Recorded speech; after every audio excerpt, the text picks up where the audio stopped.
revue de presse.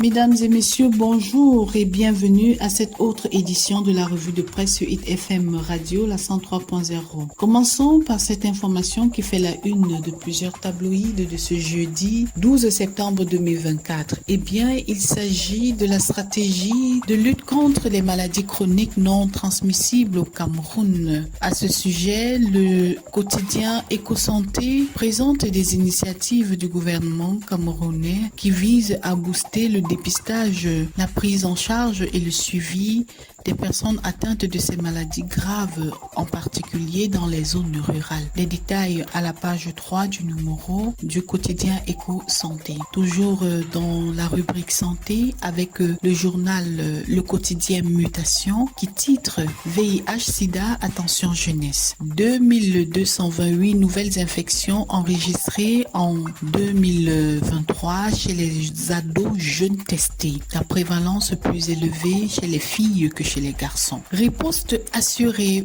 contre la variole du singe coqueluche rougeole. Tel est le titre phare du journal Cameroun Tribune qui présente un état de la situation épidémiologique du pays tel que décrite par le ministre de la Santé publique, le docteur Manaouda Malachi. Pour plus de détails, consultez la page 16 du numéro de ce jour. Lettre ouverte au professeur Serge Etoundi Ngoa. Tel est le titre phare du journal L'événement. En effet, le fondateur de l'école bilingue Les Majors de Kouaban, Monsieur Manga Hubert, salue l'ouverture et la vision du patron de l'éducation de base vers les innovations dans le domaine de l'éducation. Pour le promoteur d'établissements scolaires, toutes les réformes mises sur pied par le professeur Laurent Serge Etoundi Ngoa sont des signaux forts qui indiquent que la direction vers laquelle le membre du gouvernement entend mener le système éducatif camerounais. Affaire Glencore à Londres devant le tribunal britannique. L'hebdomadaire bilingue d'enquête d'analyse Forum Libre titre Les visages accusés de corruption. Après l'identification le 10 septembre 2024 devant un tribunal britannique de 6 prévenus anciens employés de la multinationale Glencore accusés d'avoir corrompu les fonctionnaires d'agents publics camerounais entre 2012-2015 pour obtenir des contrats pétroliers. L'affaire a été renvoyée pour le 8 octobre 2024 devant la Southwark. Des détails à la page 5 du numéro Forum Libre de ce jour.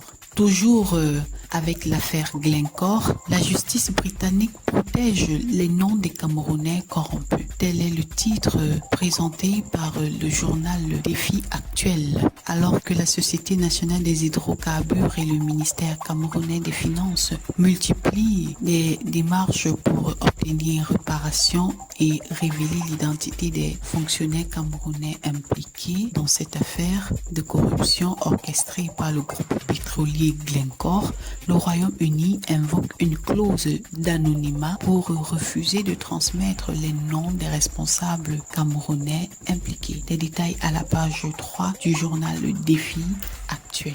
Loi de finances 2025. Les impôts vont traquer le gros informel. L'objectif est d'augmenter le nombre de contribuables afin d'élargir l'assiette fiscale, nous dit l'économie quotidien dans son numéro de ce jour. Toujours dans le journal L'économie quotidien, à la page 5, le port autonome de Douala présente ses réalisations aux parlementaires. Dégradation continue de la qualité des services de communication électronique mobile au Cameroun. Tel est le titre phare proposé en tête de page par le journal L'Info à chaud. Des détails à la page 5. Le journal Le Messager présente des prévisions météorologiques. L'Observatoire national sur les changements climatiques annonce des risques d'inondation et de glissement de terrain dans plusieurs localités pour les mois de septembre, octobre et novembre.